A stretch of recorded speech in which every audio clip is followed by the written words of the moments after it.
Infinite wonder! Got him! Days Close of call. divinity is made manifest. Unburden their souls. Now it's on. Here, let me disrupt this shadow. Devastate Now it's their on. bodies. Final one is upon us. Let the rain fall! Close call. Our best!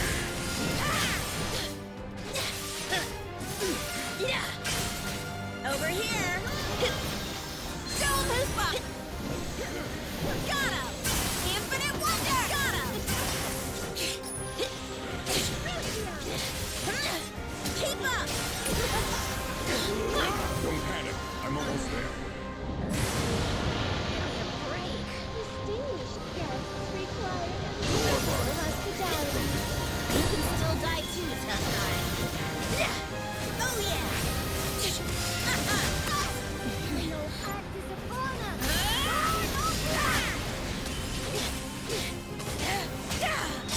One more! Jump it! Not right for me.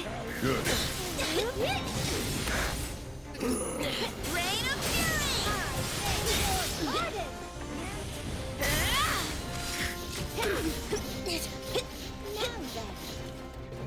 Got him! hunger. Infinite wonder!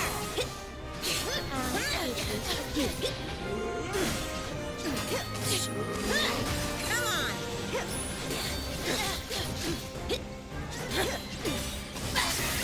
I'm coming now. If I die now, it's all over.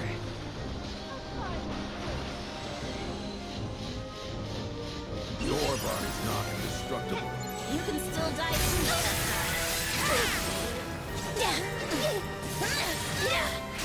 Keep up! Chuckle's kick their ass! On my mark! Let's go, our best! Resolute strike!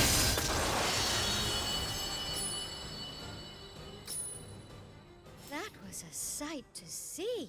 Thank you both for exhibiting the beauty of Arves and Grinon. You're not so bad yourself. Most people would have lost to us by now. Bring it! Over here! Bet you're glad I'm on your side.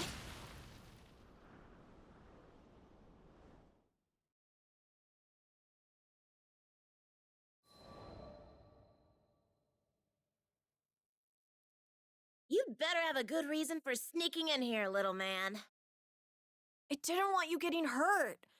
That's all. Oh, why didn't you stay put like I told you to? I said this wasn't a game. There's no excuse for being a distraction on the battlefield. Every swordsman knows that, even rookies. Vaughn fell silent, realizing he couldn't argue back.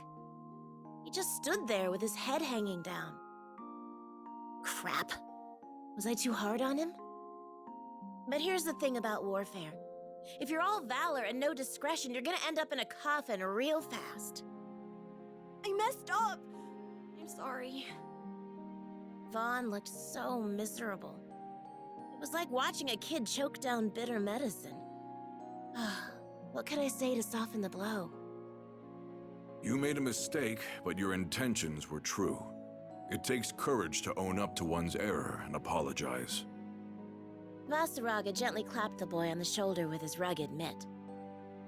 Vaughn quickly perked up after that.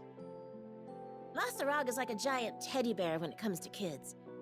I can count on him to smooth things over when I get too preachy. No arguments there. Oh well, what's done is done. Me chewing you out isn't gonna change the past. Thanks, Vasaraga. I needed that save. Hold on, Zeta. Don't move. He reached up and applied a cool, damp salve onto my right cheek. I wasn't lying when I said I was worried about you. See? You did get injured. Hey, even the pros get banged up every now and then. It's not really an injury per se, more like a scratch. I'm amazed you even spotted it. Just so you know, this medicine was made from the ingredients you collected. The hospital director was really happy for your help. Sheesh. When was the last time someone coddled me this much over a tiny cut? I had to admit it felt nice. Thank you, Vaughn. I think we're about done here. Come on, Vaughn. I'll take you home. If I didn't know any better, I'd say Vaughn had taken a shine to the big guy. It wasn't hard to see why, given the way Vasaraga treated him with kid gloves and all. You have my thanks for giving me a taste of Arves and Grinoth. You both handled those weapons with skill and finesse. Damn right we did. You didn't even make us break a sweat. Is that so? I got the sense that this weapons nut wasn't actually invested in the fight itself. She just wanted an excuse to research Arves, and maybe to brag about her own collection. Kind of funny how just talking about tools of destruction sends her into a frenzy. Then again, I get hyped about testing my combat skills, so who am I to judge? By the way, I think we deserve a bit of compensation for our troubles. Oh dear, how silly of me. You're right. I must pay the price for losing the challenge. I suppose I could bid farewell to my precious, beloved Gaibolg. Oh, come on. Don't make me out to be the bad guy. How about this? Why don't you treat me to the tastiest dessert this Skydom has to offer? Magliel's frown vanished in the blink of an eye, and her tears dried up like magic, though I'm not even sure she was crying in the first place. Why, 'twould be my pleasure. Did you know there is a hidden gem of a bistro that serves pancakes topped with rare fruits right here in Seed Hollow? Shut up! What kind of rare fruits are we talking about? She was literally bouncing with excitement. Cultivated by only the greenest of green thumbs. Each luxurious piece of nature's candy is a crowning achievement of sweetness. The cream of the crop. You simply must taste it to believe the capital's best kept secret. Huh. So you do have other hobbies outside of weapon collecting. Alrighty, you're on. I'll be in touch about dates and stuff. As I left the castle hall behind, I saw that Vasaraga and Vaughn hadn't gotten much of a head start on me. I ran to catch up to them, all the while wondering, does Vasaraga like pancakes? And as strange as it sounds, out of all the missions I'd wrapped up lately, I hadn't felt a greater sense of accomplishment than in that moment.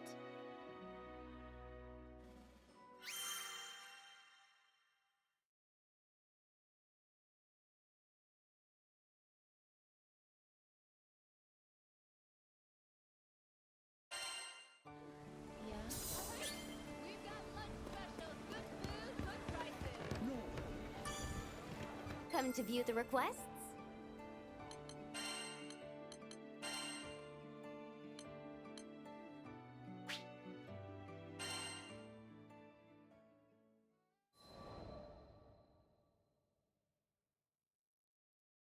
After the showdown with Magliel, it was a while before I saw Vaughn again.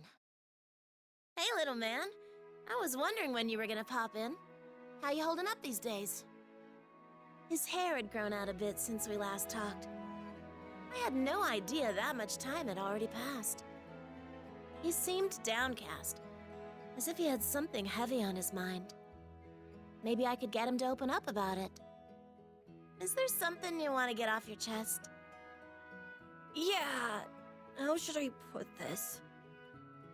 I like you, Zeta. He was trying to keep his embarrassment at bay, but the way he fumbled his words betrayed his emotions. Thanks. Is that all you wanted to tell me? No, there's more. I'm gonna get stronger. As strong as you and Vasaraga. He had a deadly serious look in his eye. He must have thought long and hard about this. Is that so? Here was a side of Vaughn I had never seen before. More earnest. More mature. I felt a swell of pride as a smile crossed my face. Yup. That's why I'm calling off all marriage proposals for now. Oh? Why the sudden 180? I just think it'd be better for us to stop seeing each other for a while. Huh. It's going to be tough on me, too. But I think we both need time apart. I did not see this coming. No, don't talk like that. I refuse to let anyone get the wrong idea about us. But I can't marry you yet. There wasn't gonna be a wedding anyway. My point is you and I were never. I'm sorry, Zeta. It's not you. It's me. Stop! Don't even think about saying another word. He wasn't listening to me anymore. He'd already written his own headcanon. But you know what? It was sorta nice to be doted on. For what it's worth, I like to think I taught him a few life lessons, too. I'd forgotten what it was like to view the world through the innocent eyes of a child. Hanging out with Vaughn took me back to a simpler time. Thanks for jogging my memory, little man. Funny thing is, dwelling on the past isn't my style. Not at all. Living in the now is my MO. But one thing's for sure. I'll never forget the time I spent with Vaughn.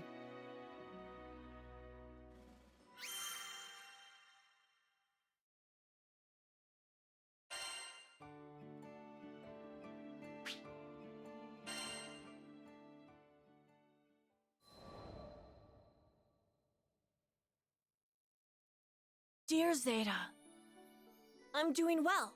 How about you? Thanks to all the hours I put into sword practice, the dojo accepted me as a disciple. I'm on my way to becoming a man worthy of your hand. I'm sorry you have to wait, but someday, I'll take the stone you gave me to Fulka and have it made into a ring. Take care of yourself. Sincerely, Vaughn. P.S. I don't mind if you see other people if it's just a fling. You cheeky little brat. You just keep doing your thing, Vaughn. It's funny how you don't miss someone until they're gone. Regardless, I was happy to hear that Vaughn was doing well for himself. It's okay to see other people, huh? That's a good one. It's such a nice day today. The breeze was subtle, and there wasn't a cloud in the sky. Just as I was beginning to take in the morning calm, a lone figure appeared on the deck of the Grand Cipher. Greetings, Zeta. Are you ready for the best pancakes of your life? You better believe I was ready. Nothing gets between me and my dessert. Now let's just say when I arrive in Seed Hollow, and a certain lovelorn puppy dog comes sprinting over to propose to me, my answer to him would be, "In your dreams, little man." Today is my first day off in forever, and I'm gonna party it up.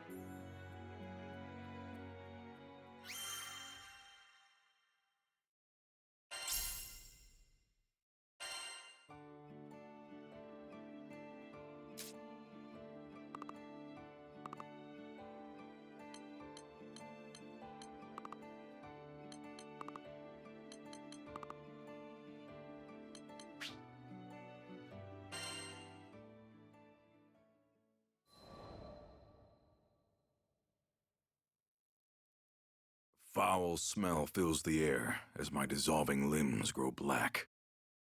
Protect the captain! Get him somewhere safe! No, leave me. Run. As long as you're alive, we can rebuild. We promised, didn't we? Our lives are in your hands. You're not allowed to make the sacrifice for me. Please, save yourselves. I'll never forget the memory of that day. My conceit put us in that mess, but I was the only one who made it. After all the good times we shared, after all the pain, they would have to live on in my memory. Once I could pick myself back up again, I began to temper my body. I swore I'd never let the same tragedy repeat itself. It wasn't long before this husk became resilient, augmented and conditioned to withstand even lightning. I no longer felt physical pain, or much of anything at all. It was preferable that way. I could be a shield to protect others, to protect them from the same tragedy that befell my crew. Having lost my place in the world, I found a home in the society and quickly became contractor to the seal weapon, Great Scythe Grynoth. My missions were simple: hunt primal beasts or exterminate the foe. I did my job so that I could keep people safe, to aid them in their time of need. But despite my best efforts, I still failed. I was powerless when Vern was kidnapped right in front of me. Worst of all, I could do nothing but watch as our hopeful new recruit was cut down. What good was I when I couldn't even protect a single one of my comrades? Maybe the real mistake was believing I could do good in the first place.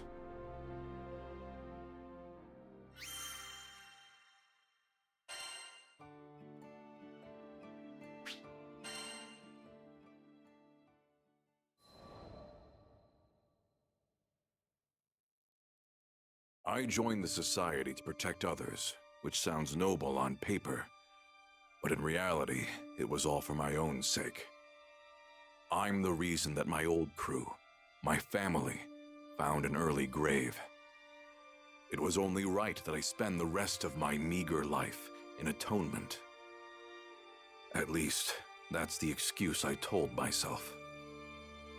In truth, another part of me was deluded into thinking I could free myself from the guilt, but only if I could change into another person. Turns out that being immune to physical torture does nothing to protect your heart from psychological torment. Speaking of mental suffering, not long after I joined the society, Ilsa assigned Zeta as my partner. The old me would have worked with her just fine, but too much had changed. Her blunt honesty rubbed me the wrong way. A man can only take so much random commentary before he goes insane. Even Ilsa called her Pupper, which was kinder than what I had in mind back in those days. But it was an apt name, considering all of her barking. I didn't care about forging a real partnership with Zeta. Every time we had a mission together, I just wanted to finish it as fast as possible. But it backfired. Whenever I pushed her away, she pushed back 10 times harder. She was determined to know me.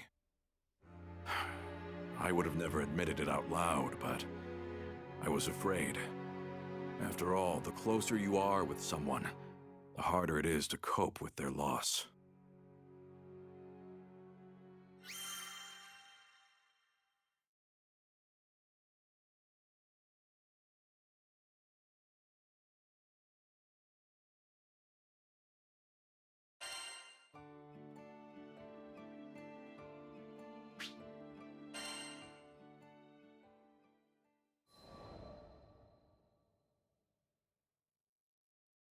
As for why I joined the captain's crew, well, I had my reasons. The captain's father was awaiting our crew in Estalucia, and that meant duking it out with primals and gathering sky map pieces along the way. The captain was strong and humble, had a knack for overcoming hardship. With leadership like that, I knew this crew could actually make it. That's not to say they were running a flawless operation. The way I saw it, they had two big problems. Vern and Lyria, the Red Dragon and the Girl in Blue. It's true they were core members of the crew, but they possessed powers which could represent grave consequences for the skies. Should one overflow with astral energy, or the other absorb enough primal power, they would be erased and herald the destruction of everything as we know it. It was possible the captain could reach Estalucia without any sacrifices, but I wasn't the type to bet on fate. These kids needed a shield. This body of mine would protect them all, no matter what came to pass. At least, that's what I intended. During the fight against the Moon Dwellers, I lost myself to the Automagod Grinoth's power and raised my scythe against the crew. As pathetic as it was, I became the very threat I swore to protect them from. That was why I prepared a way to stop my own heart. I wouldn't hurt my comrades again. If I couldn't protect anyone, then the least I could do was make sure I could do no more harm. What are you playing at, Vasaraga? Is this your penance after what happened to Lester? I was fine with sacrificing myself, as long as I could save someone else. A part of me even believed I deserved such a fate. I hate when you act alone. You could have come to me for help first, you know? We're partners, damn it! I couldn't feel pain, but somewhere inside I felt like a wound had split me in two. It took me far too long to realize that it hurt my comrades to see me suffering, that I had chosen to run instead of face my fears. Did you hear me, you big lug? You're not gonna drop dead on us. Not on my watch. My partner's instincts were sharp enough to cut right through me. But it was her words, honest and blunt, which shattered the walls around my cowardly heart. The pain I should have dealt with a long time ago came spilling out, but this time it was accompanied by a burning desire. We're going to survive this, together. And that's the way it's been ever since.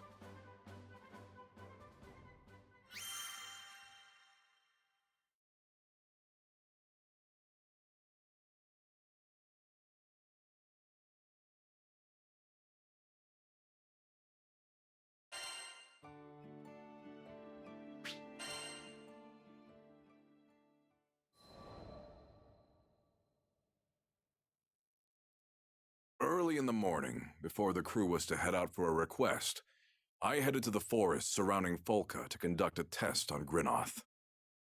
On the way, I was stopped by the sight of a young girl watering the vegetable garden by her home, the wet plants sparkling beneath the morning sun. But something felt off about the scene. In contrast to the bright garden, a dark, foul mist seemed to surround the girl. Upon noticing me, she scrambled back into her house. The miasma clung to her as she fled. Sorry, lass. Shouldn't have snuck up on you like that. But that odd mist looked too real to be an illusion, and yet it didn't seem to be doing any harm. I decided to keep an eye out. After all, Folca was bustling with the influx of refugees from Tempeal. And there was no telling what could happen in strange times such as these.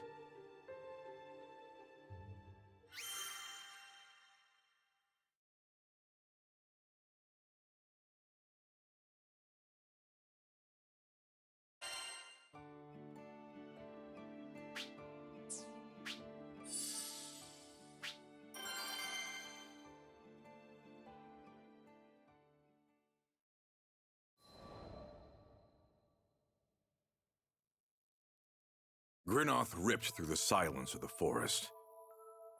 As I lowered the scythe, the quiet returned. It was a perfect place for tuning the weapon. At least, it would have been had I not sensed the presence of someone watching.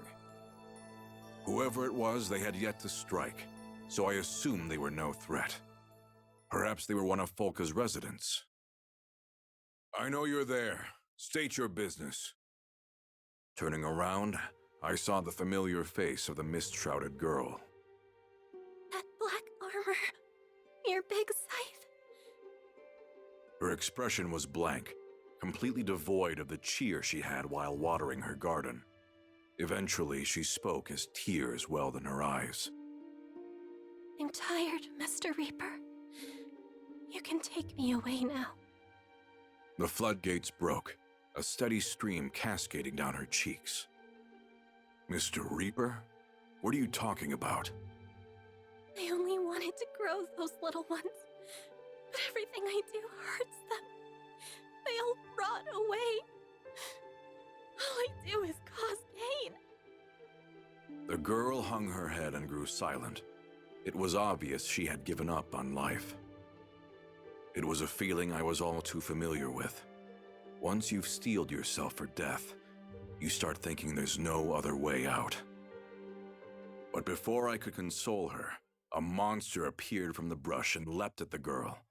I felled it in a single blow, but she gasped at the grisly sight.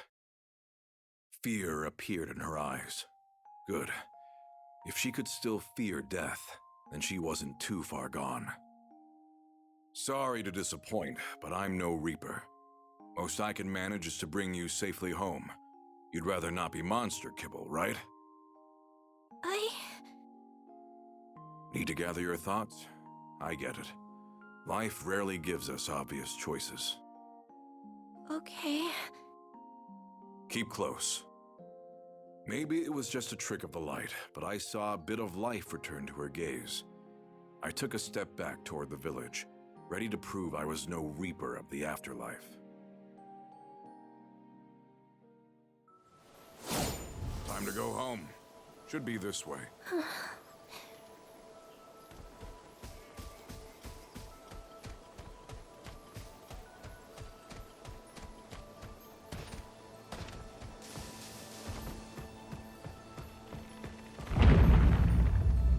That didn't feel like an earthquake to me.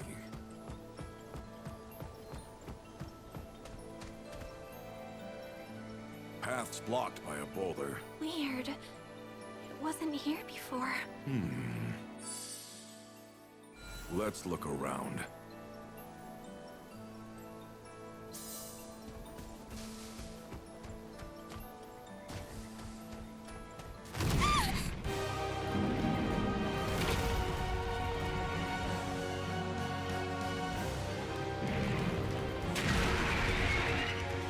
Someone's hungry. Stand back. I'll take care of it.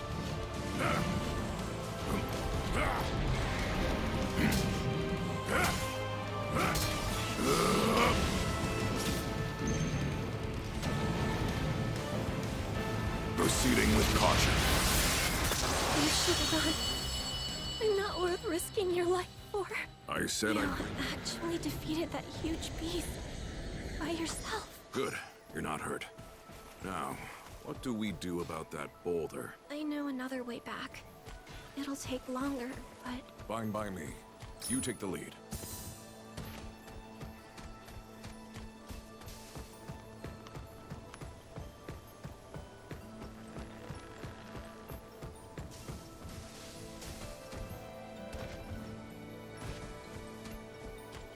over here.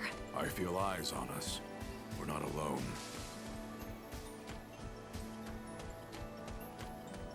Zombies! I've got them.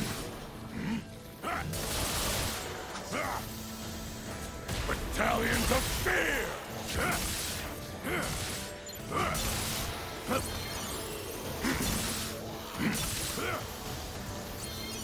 That's that.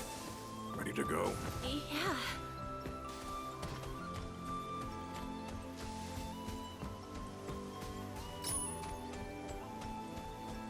What is that?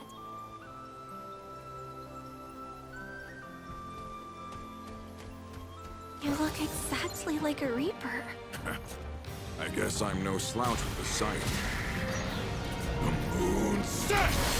Roll eclipse! So, what's this whole obsession with death about?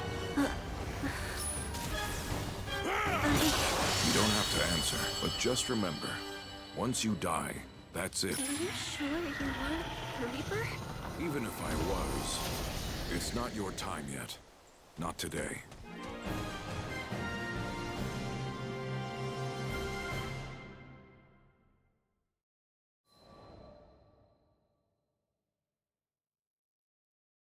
Upon arriving at the girl's home, I was met by a shocking sight. The thriving garden I'd seen before was now gray and withered, its fruits and vegetables rotting away. How could all the life have been sucked from this place in such a short span of time? When I looked at the girl, she purposefully avoided my gaze. I decided against questioning her for the moment. Whatever's going on, I might be able to help, but we can talk about that later. You should rest. Okay. She took an unsteady step through the door of her home. As I watched her go, I felt eyes on the back of my head. But when I turned around, no one was to be found. Yeah, I doubt I imagined that. I spent a few moments scanning the perimeter, but soon found nothing of concern. I decided to call it a day.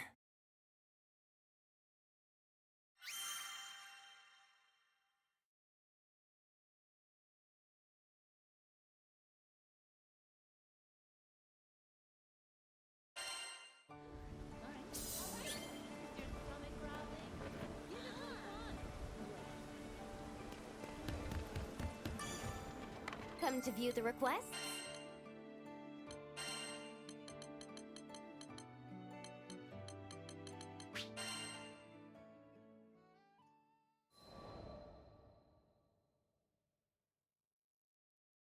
Curious about the girl and her garden, I headed once more toward the forest on the outskirts of Folka.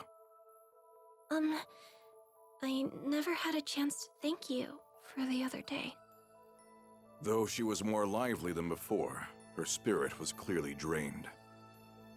I guess it feels wrong to call you Mr. Reaper now. The name's Vasaraga. The girl introduced herself as Irene. As she spoke, I noticed her wrist was wrapped in a bandage. I asked if she was injured, but this caused her to grimace. Oh, this? It's fine. I just, cut myself is all. In a thinly veiled attempt to change the subject, Irene offered me some juice made from homegrown fruit. This is the least I can do to thank you. Do you want to drink some together? Apple. Not bad. We sat at her table and began to chat. She told me that she hailed from Grossgard, a small region near Seed Hollow. Having just moved to Folka, she was still a new face to the locals. Do you take care of the garden by yourself? Yes. Tense. Holding in on herself like a withering flower, she became the complete opposite of the girl I watched happily watering her plants. But it was not her forlorn expression that gripped me. It was the mist. Ever her formless companion, a swirling miasma seemed just beyond her perception. There were far worse things in the skies than a little smoke, but I knew this was more than it seemed.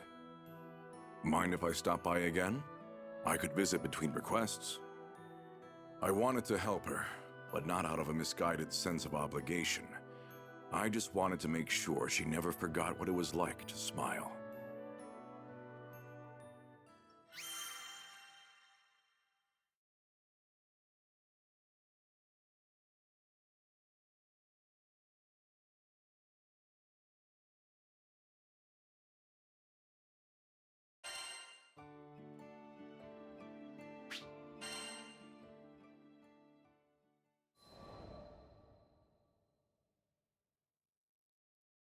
Wow, these vegetables are very unique.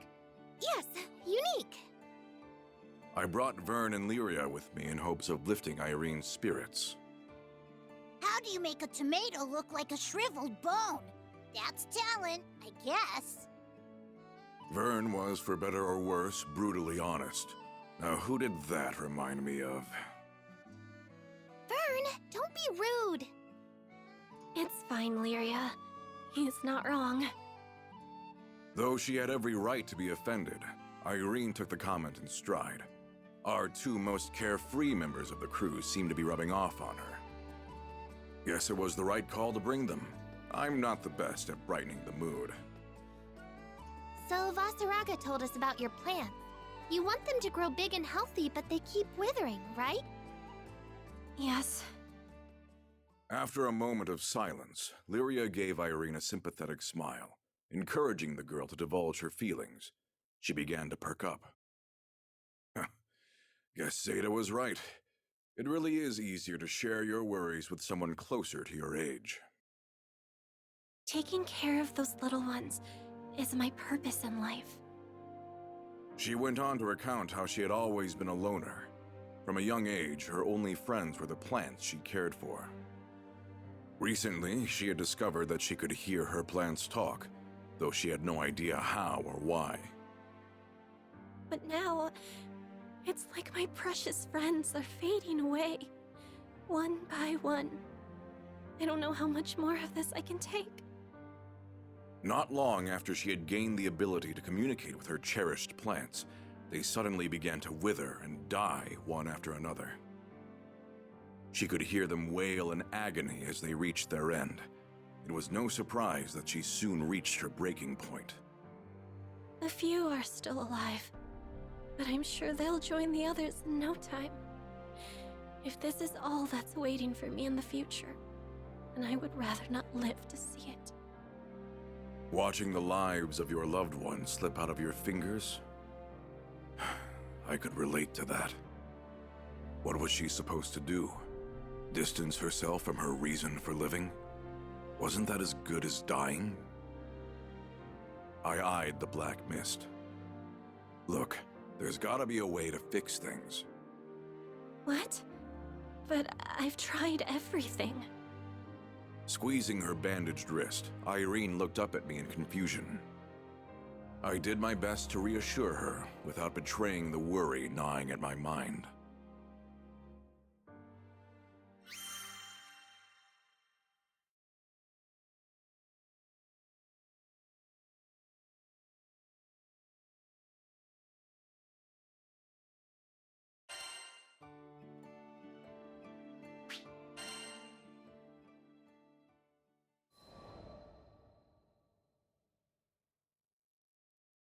What happened here? I had stopped by Irene's garden after finishing a request, only to find every single leaf and stem had turned black and rotted. It felt unnatural, like something had completely sucked the life from what should have been a thriving patch of greenery. Filled with dread, I rushed inside the house, but Irene was nowhere in sight. It was then that I noticed a letter on the floor. To the blasphemer who betrayed Avia, you should know that Lady Lilith wished to bathe the skies in destruction. Have you not yet realized that clinging to life is folly? That living is a sacrilege to all we preach? You have two choices before you.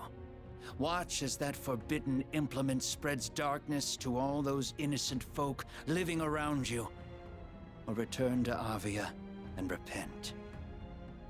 So Irene had ties to the Church of Avia, and they'd fitted her with some sort of cruel device. Reminded me of Lyria and the Mind Sealer. If they had hurt Irene like they hurt Lyria... Damn. Thought I'd finally dealt with this pain. But there I was, failing to protect yet another innocent life. Brooding on it for too long wasn't going to bring Irene back, so I left the house and scoured the town. Avia always had a flair for drama, but I detected no commotion in town. Which means, bastards snuck away in a ship. Knowing there were precious few minutes to trail them, I rushed to the port.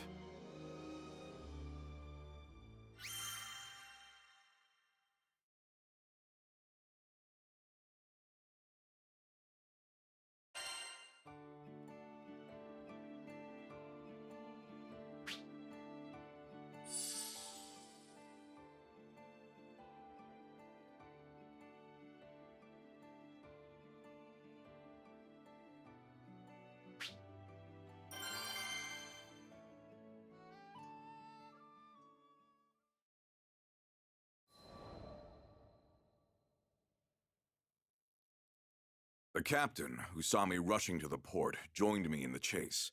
Sierra Carte, who was always in the right place at the right time, heard a rumor about an Aviath battleship sighting.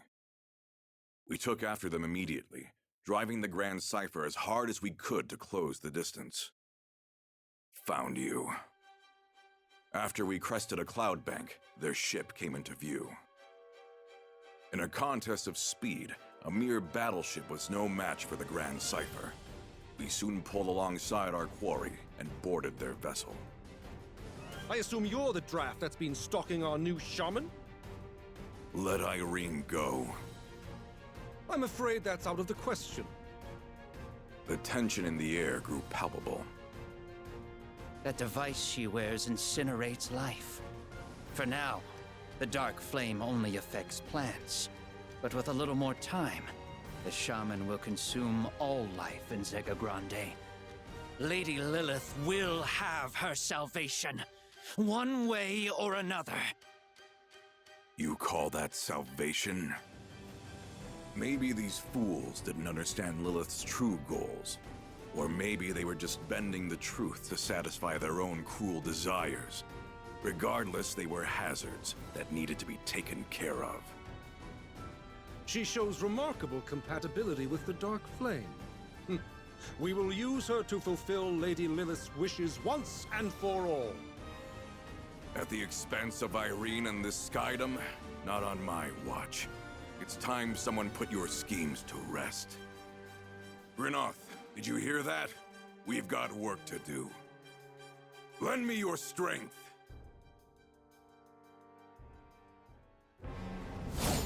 Take them, Grinoth! I offer my life for Lady Lilith! For Lady Lilith! These guys never know when to quit.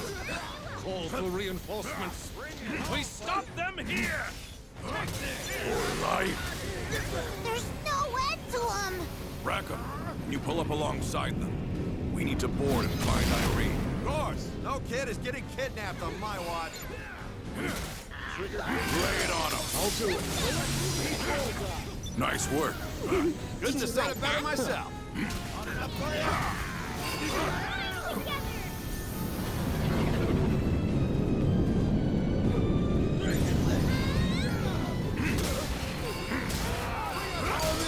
Follow it. Of course. Blasphemous. Rackham, do it! I'm on it already. Come on, Grand Cipher. Hang in there.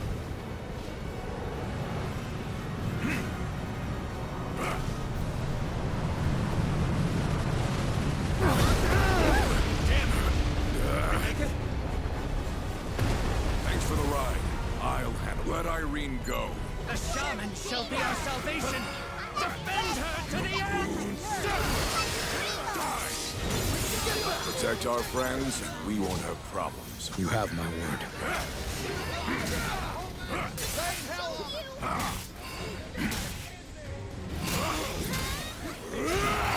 Lay it on them. They're in my sight.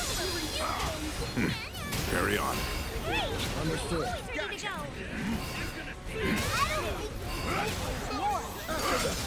Death awaits!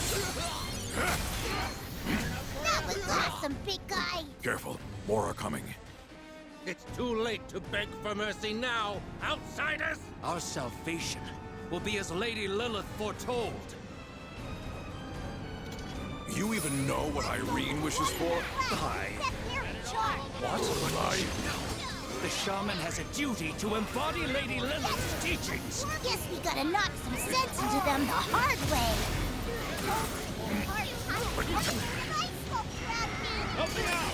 Understood. It was easy following your lead. Into my web!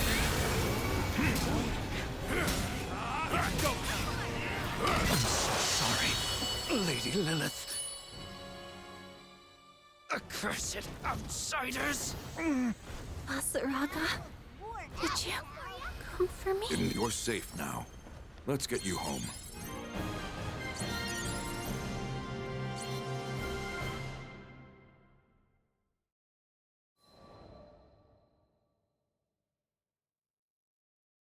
By the time we carried Irene back to the Grand Cipher, half of her body was shrouded in the dark mist. A sinister-looking device was clamped around her wrist, where the bandage had slipped off. I don't advise using force to break it. That would put Lyria's life in danger. I remembered what Roland said back on Mount Nagilith. Removing one of these implements by force could cost Irene her life. but there was no time to search for another method. Basaraka, I'm sorry. I've caused you trouble again. Irene weakly apologized, barely conscious. It's okay. You can break the bracelet. My life is in your hands. As long as you're alive, we can rebuild. We promised, didn't we? Our lives are in your hands. I clenched Grinoth tighter. Irene had already accepted her end, but I swore to protect them. I swore to protect them all! With my heartbeat thundering in my ears, I focused my entire being on the device. Grinoth and I became one as I swung down. We cut through the dark mist, and a burst of blinding light swallowed everything.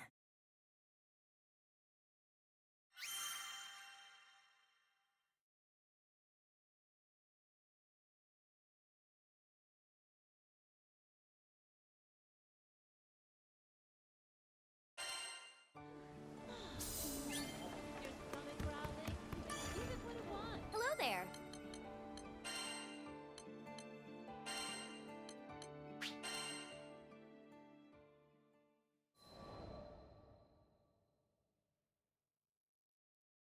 After some time had passed, I stopped by Irene's home while out on a request. Well, well. A comforting and familiar sight greeted me. The garden was bursting with vegetation, much like the first time I saw it. Basaraka! Standing amidst the greenery, Irene waved at me with a smile. I should apologize. You can't hear your friends anymore because of what I did.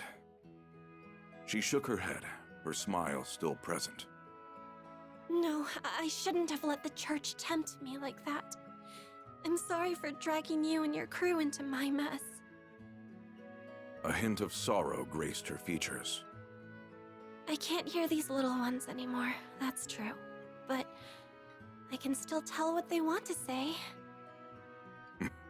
Is that right? Yeah. Sometimes your heart just knows these things. She turned to look up at the sky, a few tears sliding past her smile. Like how I knew to reach out to you, even if I thought you were the Reaper. Thank you for saving me, Basaraka. Anyone would have done the same. With a careful shuffle, I turned away. A dainty garden was no place for an armor-clad warrior to stomp about. I'll see you around, Irene. I took one last look at the vibrant garden before heading back to the ship.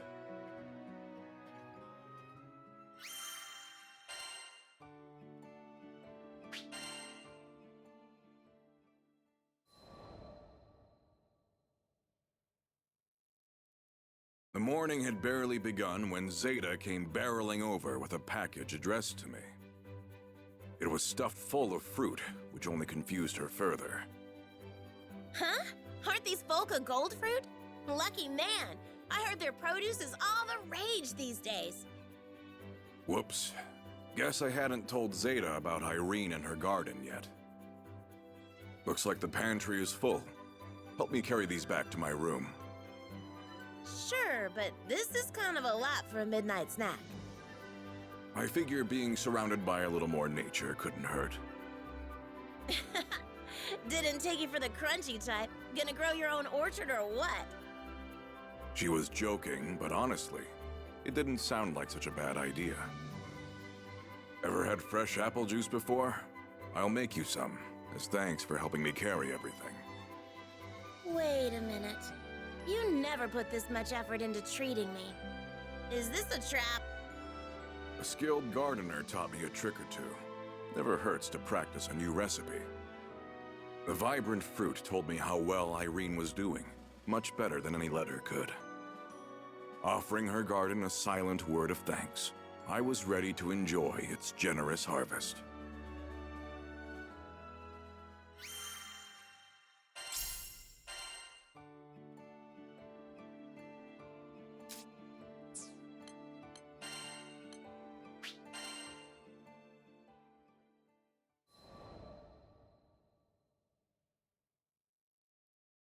Mother said she would bring us salvation. It was a glorious message, and for that she gained a devoted following. As for me, how could I doubt the woman who pulled me from the fiery wreck, who raised me as her own? I thought that together we would save the Sky Realm, even if it meant cutting down any who opposed us. But over time, the sacrifices began to mount. I struggled. My reason battled with my heart, which battled with my conscience. Mother was pure and righteous, but to sacrifice the entire Sky Realm... No. She just lost her way for a bit. She'd wake up one day and see she had strayed. As her child, as her defender, I wanted to believe that she'd change for me. Even at the very end, when I was forced to turn my sword on her, I was praying for an alternative. Any alternative. But she would not repent. And I was confronted with the full force of the atrocities I'd committed in Avia's name. But there was one light left to guide me. Just follow your heart. It might lead you to scary places, but at least you'll know you're being true to yourself. Thank you, Lyria. If you hadn't reminded me of my own strength, I'd still be in the dark following Lilith. I swear to you that I will fix even more than I destroyed. And one day, perhaps I will be worthy of your forgiveness.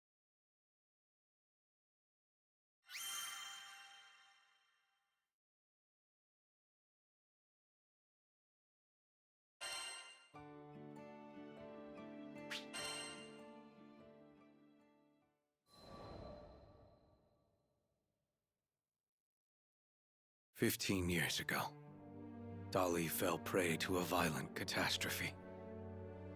One that still lives etched in my mind. There was an explosion. Immense and sudden. My home went up in flames, and with it the only life I had ever known. People were fleeing and dying in all directions. The air was filled with screams, and the smell of burning. Then, I heard it. The soul-piercing roar of a dragon. My short life should have come to an end that day. Except... Shh. It's okay. Let me be the one to save you. salvation came in the form of a kind woman. Her name was Lilith, prophet of the pilgrims of Avia. From that day forth, she was both my mother and mentor. I worshipped her. And the thing about devotion is, it makes you blind. Mother had followers in the hundreds, thousands, and my simple child's mind thought, well, if this many people have faith in her, she has to be good, right? I wanted desperately to be of use to her. So I trained to be the perfect guardian. Young Id, one day you shall be as mighty as I. General Galanza taught me how to fight. You wouldn't want the other pilgrims saying you're riding your mother's coattails, would you? Then you must prove yourself. General Magliel taught me why we fight. Her training was harsh, but that's how I acquired the makings of a general. All effort, no nepotism. Finally, I had some value to Mother. Her sharpest sword. I never felt happier or more accomplished. I thought we were going to save the Sky Realm. The naivete of it all.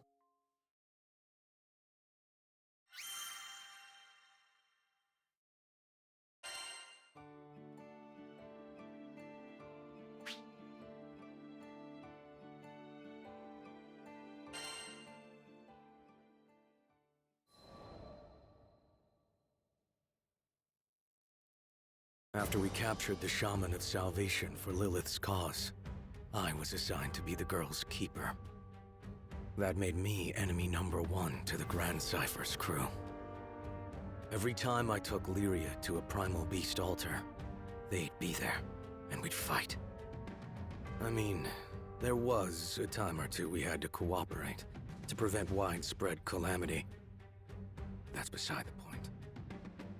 They were standing in the way of Lilith's mission, opening a path to the Promised Land to Astalucia, and bringing salvation to all Sky Dwellers.